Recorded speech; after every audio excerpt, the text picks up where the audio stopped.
Welcome to Raise the Line from Osmosis.org, seeking solutions with leading experts on how to increase healthcare capacity so people can get the care they need during the COVID-19 crisis and beyond.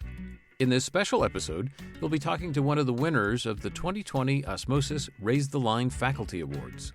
Only 5 were selected out of hundreds of nominations we received. Osmosis's engagement manager, Lindsey Smith, sat down with each of them to ask about their career, their methods, and their advice for future healthcare providers. Dr. Slivkoff, thank you for being here and congratulations on receiving one of our first Raise the Line Faculty Awards. If you wouldn't mind, please introduce yourself. Yeah, so I'm Mark Slivkoff. I am an Associate Professor of Physiology at Idaho College of Osteopathic Medicine. I also serve as the Vice Chair of our Biomedical Sciences Department, which more or less, it's all the PhDs at our school. So I'm in charge of that group as well, working under the chair, of course. So that's my current position. Excellent. I'm curious to hear more about your background.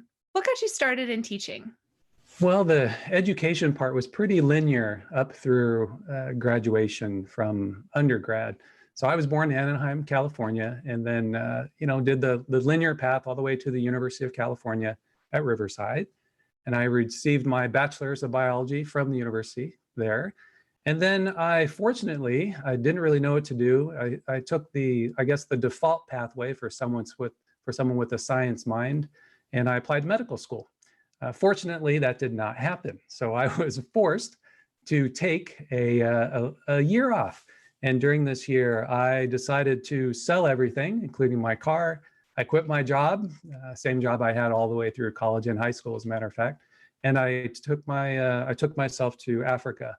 And so I put a backpack on and went solo to Malawi, a little sliver of a country in Eastern Africa. And I'm bringing this up because that was the beginning of the nonlinear path of my life, but it also exposed me to a part of the world that I had never even appreciated. Growing up in the microcosm of Southern California, right? That was, I had to get away from that. So I think I finally snapped, and this was in my early 20s. And so I went ahead and went to Africa and roamed around there for a number of months. And then I came back to the States, and the path was very convoluted. I started a biomedical engineering program at Boston University. So I went from Africa to Boston, and I found out that I wasn't too keen on spending a life working on machines. I really had appreciated human beings. That was the great part of Africa, of course, was just the humans that I met there. So I went ahead and moved away from Boston University and moved to New Mexico State University. I have a twin brother. He was pursuing his MBA there. So I jumped ship from BU and then went back west to New Mexico State. I still wasn't really sure what I was going to do, but I knew I wanted to do something in biology. I did have an undergraduate degree in biology, so I said, why not? So I walked into the biology building at New Mexico State University and then inquired about potential graduate student work under any professors. And sure enough, there was a new physiology professor there who took me under his wing. So I began a PhD program in biology under his wing in comparative animal physiology. That's what I did there. So I studied the cardiovascular and respiratory physiology of amphibians and of crocodilians. So I was on a research path, more or less, at New Mexico State University. But I was also a graduate teaching assistant, and this is where the teaching began. I ran anatomy and physiology labs, but I was also allowed to run my own course at New Mexico State, and I taught. So I was there about 6 years, and so I taught for 6 years there, and that really got the ball rolling for me with respect to teaching. And I'll circle around to that if asked about who's inspired me to teach, because my PhD advisor was that main person. So my teaching began there, and then I dabbled in the private industry after. Actually, I did a postdoc. I did a very brief postdoc at University of Arizona, the medical school there. And then that lasted about a year. And then I went to private industry up in the Bay Area, worked for a biorad. And then I missed teaching. So I wanted to go back to teaching. So I started to apply. I was still single at the time. And sure enough, I went into the job apps at the Chronicle, and a new medical physiology teaching position opened up at a new medical school in Belize. So I said, okay, let's go to the Caribbean. So, and I knew about the Caribbean schools. This was the booming time of the Caribbean schools. So I went ahead and again, sold everything and moved off to the Caribbean, where I taught medical physiology for 3 years at a brand new medical school. And then after, I told you this was going to be long. So this is the path it's taken. So I taught down there for 3 years, and then due to poor management, that school, being a sister school of a school still out there in the Caribbean, it didn't make it. So I had to take my wife, who was Belizean. So I moved down there. I met my wife down there, and then my daughter was also born in Mexico, adjacent to Belize. So I had to find another job. So I found another teaching position, and then we moved back up to the States. And so I was at the University of Tulsa for a year as a visiting professor. Had a blast there, and then it was a temporary position, so I knew that wasn't going to last. So I wound up getting another job back in the Caribbean, and I moved out to St. Lucia. So I was also teaching medical physiology at a school still out there, and that again, I continued my love of teaching out there. I didn't want to live in St. Lucia, however, because of the family. So I went ahead and became an administrator for this school. I became a dean for this school. And I was based out of the Dallas area. Administration was okay. And I say that it was a big okay, only because I had really missed the teaching. So once again, I was in a position where I was not in the classroom, and I wanted to get back to teaching. And then this, and my resume shows this, my CV shows this. This is a time where I I actually took another position in the community colleges there in the Dallas area. So I taught for about 6 years part-time, and then full-time for a few years at a community college. And that's where I discovered my love of teaching. I really enjoyed teaching at the community college level. These were pre-nursing students. And so I was teaching there at the same time as still kind of working in the Caribbean. And then I was ready to move more into a higher education. I guess I wanted to go beyond. I wanted to come back to medical school education. And that landed me in a position at A.T. Still University.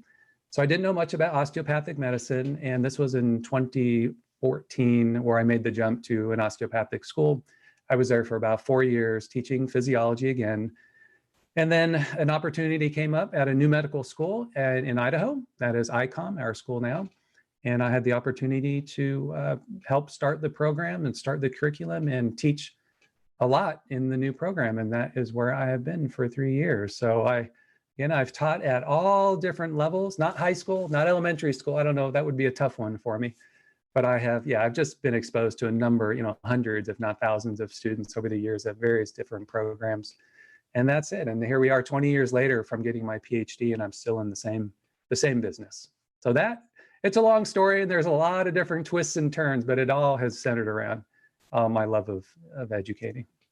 That's amazing. Your teaching has obviously inspired young professionals enough that a number of them nominated you for this award. But who or what inspired you to teach? Yeah, sure. So I think we've all had probably good teachers, maybe elementary school and high school. And then I didn't really run into any memorable teachers as an undergraduate. I think, like most big universities, you didn't really get to meet your professors. And then I came to graduate school with the more personalized learning. And then I met Dr. Steve Warburton.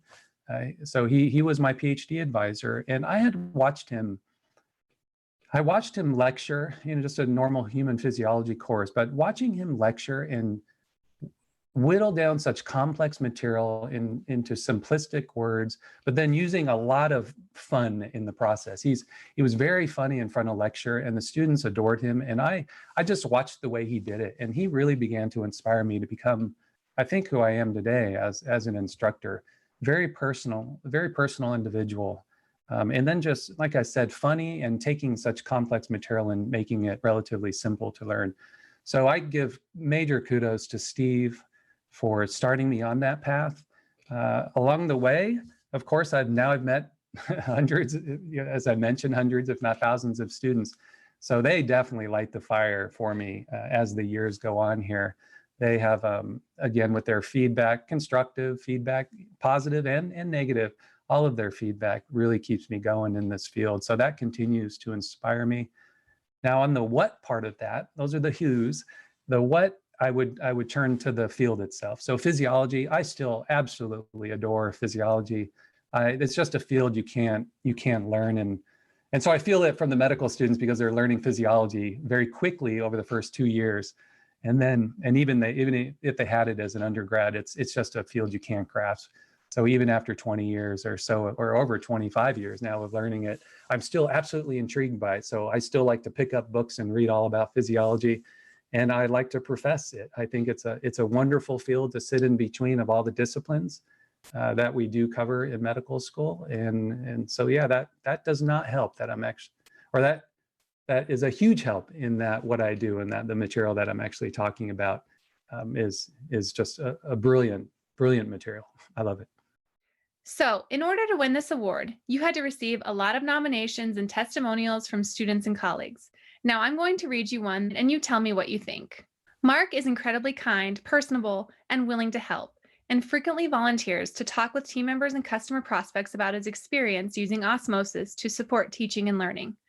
When ICOM students transitioned suddenly to remote learning during the pandemic in spring 2020, Dr. Slivkoff sent his students personalized videos to cheer them on, sending messages of hope and providing personal connection during the time of quarantine. How does that make you feel?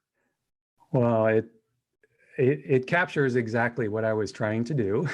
So, yeah, I am a major fan of just being as transparent as possible with the students and letting them know that I am human just like them, and I'm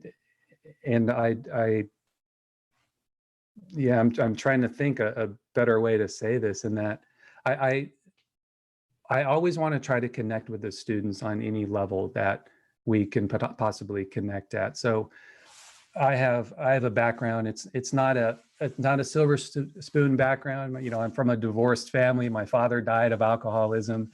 So but those are issues that I don't mind talking to with my students, so they can get to know me. So I think that the comment like that, I mean, it's a comment that lets me know that I am recognized for who I am, and that I'm very open. Again, I'm very personable, and and outside of that comment, I've read other comments too, and I would say that many of the comments get me they bring tears of joy, and I that's literal too. I'm one to I'm a bit of a crier. I guess I thank my grandfather for that one.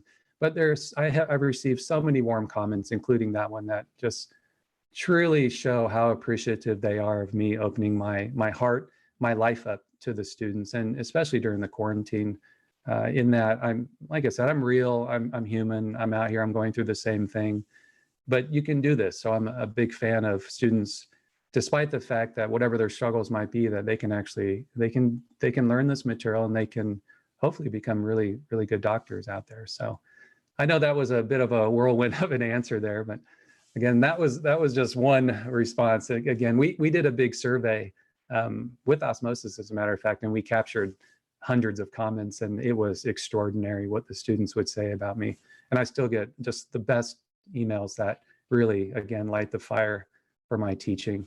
And they literally bring me into tears. And as I talk about some of the comments, I get very emotional about it. So very appreciative. That's truly awesome. I hope you save those emails. They sound special. So Osmosis has 6 core values. Start with the heart, spread joy, have each other's backs, imagine more, open your arms, and reach further. Is there one or two of those that resonate with you? So the 2 resonate with me the most, right? So I would say the start with the heart, right? And that just comes down to actually caring about the students. I think they know I care about them, and I think that makes it easy for them to open up to me. I truly care about their learning. So that one definitely resonates with me.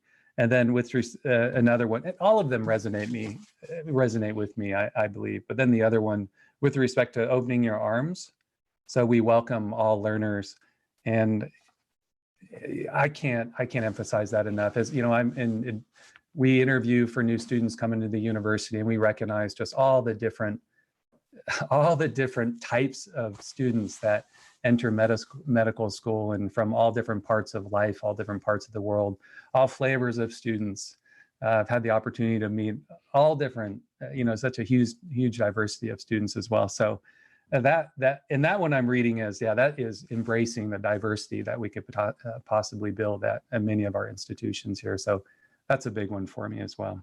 I mean, they all make and then spread joy. I mean, that's one of my jobs, I think, too, because medical school is so stressful. And with the quarantine being just adding to that stress, someone has to be out there to try to spread the joy and remain positive and just let them know that life, yes, it can be very cruel at times, but it is also a very beautiful thing to enjoy. So I'm definitely about spreading that positivity, or as Bob Marley says, or sings, positive vibrations. So I'm a huge fan of Bob Marley. So that helped. My travels through Africa helped get into that. So yeah, so I'm all about spreading the joy as well.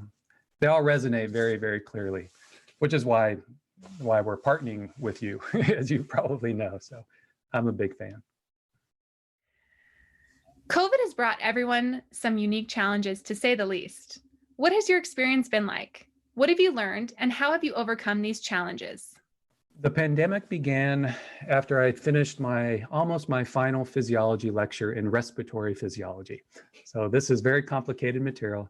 So at the end of that first week of my course, the respiratory course, the pandemic began. So we had to immediately transition into remote learning. Initially, and still, we're still in that phase of our education. The transition wasn't too bad for me. I have taught online before, so I know what it's like to kind of build a course and to do lectures online. So the initial transition wasn't too bad. But now I think over time, I'm learning that it is getting a bit old. I'm missing the classroom. I'm missing being in the lecture halls. I'm missing just being in the hallways and running into students with their random questions, because of course the frequency of interaction goes down and has gone down tremendously. So, I guess I've learned that I'm still in this till the end of the pandemic, right? So I'm not going away. And I've also learned that, despite the challenge with not being in person, I think you really can you can still let the students know students who haven't met you, you can still let them know who you are. You can still put yourself in videos. I do that a whole bunch, as mentioned in that comment earlier. So I do build videos for my students. I work in a lot of music. So I think we can connect a lot using music. I'm not afraid to put music in my videos, even if those are intros to whatever it might be, the physiology of the liver. I'm going to probably put myself and maybe some music in the background, just so they know who I am. And I've got animals, so cats are always running around, and I've had projects going on around the house, so that I don't mind filming that material. So I do try to let them know who I am still. So I've learned that you can still teach, and I think you can still educate and motivate via online platforms. But I will add that it is getting a bit tiring, but we're in this for the long haul, as most schools are. So how about expanding on what all this has taught you? As I mentioned before, I think what I have learned is that it is still, we don't have to be in the classroom to get to know our students. And I think students and faculty think that because we have to do our lectures online, or we just do a screencast, you can definitely make it very passive. You can go through, just read whatever you're going to project on the screen and make it a very passive, almost boring experience for the students. And I've learned that that's not necessarily the path that we have to take. So I would rise to the challenge and say, we are given these circumstances, so let's turn the tables and let's build active components into our lecture. So I guess I've learned more that it is possible to make your lectures relatively active, despite the fact that they are still kind of a one-way dialogue. And proof there are lots of programs out there that are, they're learning platforms, and they definitely engage our learners. So I think, so again, if I want to use that term, I think we can still learn, or I think we can still engage our learners despite the fact that we are remote. And some students may never meet us. And if they do meet us, we'll only see half their faces because everyone's wearing masks. So I would say and I would also add that I've also learned that I won't be pushed out of the field because we're remote right now. So I think a lot of teachers might be contemplating if this is the job for them, if it is all about remote now. So I've learned that that's definitely not going to be the case with me. That's good to hear. So what's next for you and your institution? Well, I'm deeply embedded in the teaching here, and in my position, as a faculty member, you have a couple different paths to take. You can stay in teaching, and then there's that natural progression for a lot of folks, and they want to switch over to administration, jump to that quote unquote dark side of education, depending on who you are. So I don't think that path's for me. And I think what I'm learning more about myself is that, and I'm definitely speaking very casually at this point. So I think what's in line for me is to continue teaching at the school. I'd like to stay put for a while at ICOM. So my immediate future, if not for the next decade, is to continue to grow the school. We are now we're in our third class, so we're at a little over 450 students, and our school is its existence is starting to reverberate throughout the valley. As you might know, we're the only medical school in Idaho, and so we're the only school in the area for sure. So we're watching our students go off, and I'm in touch with our third year students, so they're in the rotations, and then of course our second and first year students. So I'm here for the long haul, I hope, in continuing my role in the curriculum, building our curriculum, being a big part of that curricular development. And our school is small enough, so I do have a big role in that, and working with the other faculty and staff and so forth. So I don't see that changing in the coming years here. I think the balance between what we do at the school and using external resources, I'm a big part of that also in the school. So I want to continue to build partnerships with other learning systems. I know that we partnered with Osmosis, of course, and others as well. But that's what I see me doing. I don't want to jump ship. I'd like to stay here in Idaho and continue to watch our students progress, especially as they become physicians in this part of the country, or wherever they become physicians. So that's my plan. And the school's plan is we're growing very fast. We have such a robust system in place here, and at the school, from the beginning, the organization has been tremendous. So we've got some great leaders at the school, and I can only see the school having a much bigger impact in the area, doctors are sorely needed up here in this part of the country. I know you said you're in Portland. This whole region of the country, there's just not a lot of docs. So hopefully hopefully our school can be a big part of that. So that's what I see in the future here. No return to warm weather anytime soon. The Caribbean awaits me someday, I am sure. So we want to give you a platform with this award. Is there anything you'd like our listeners to know? Anything you'd like to share? Well, what I teach physiology, that's relevant for all healthcare fields. And, for me, it's job security. So there's nothing different about our DOs and what they experience from me, a physiology instructor.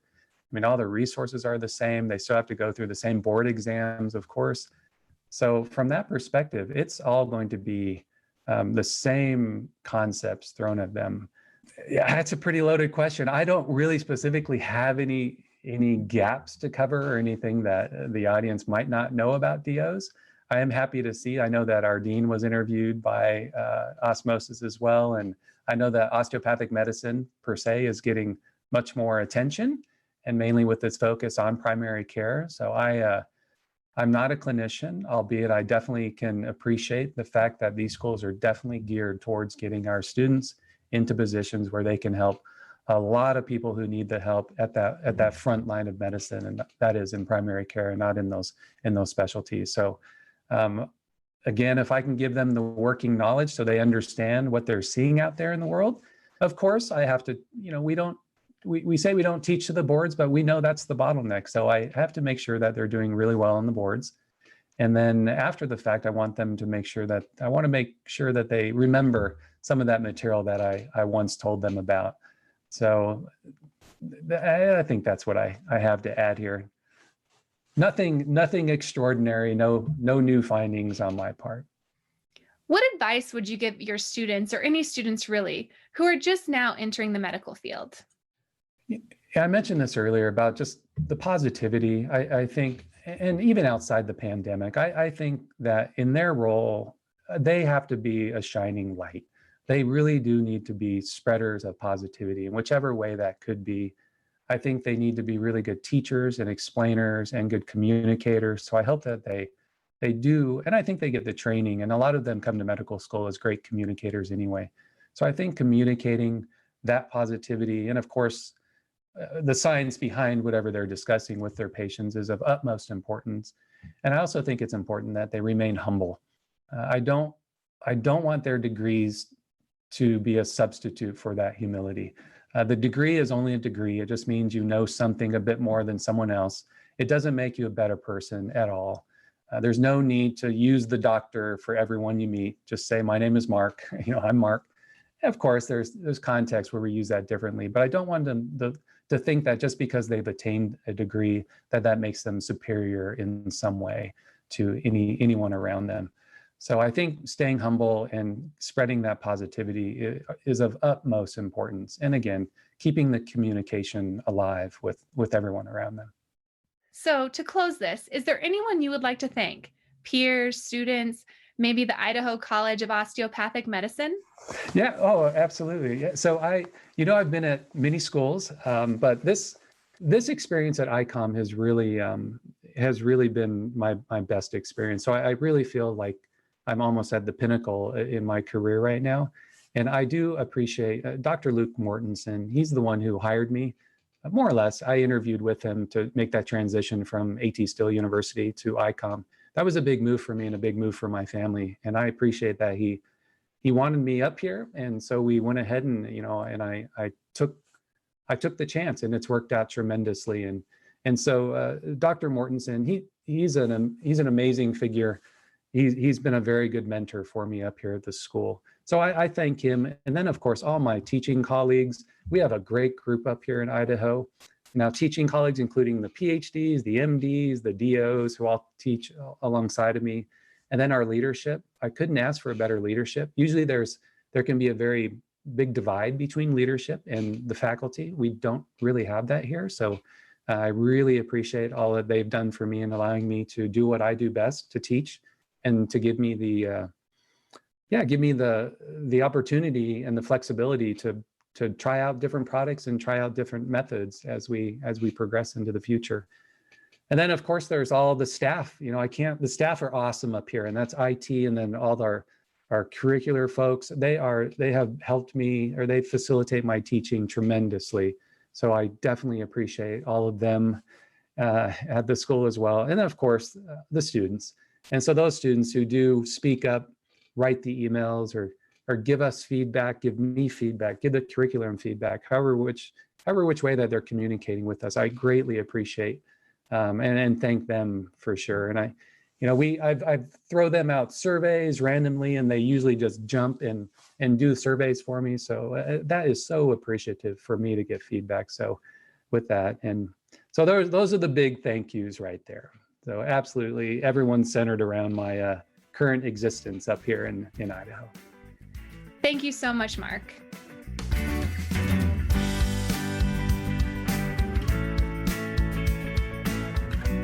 For more information on how you can help raise the line and flatten the curve, go to osmosis.org/COVID-19. If you like this podcast, please share it on your social channels. You can also subscribe to the series and check out all of our podcasts at osmosis.org/RaiseTheLinePodcast.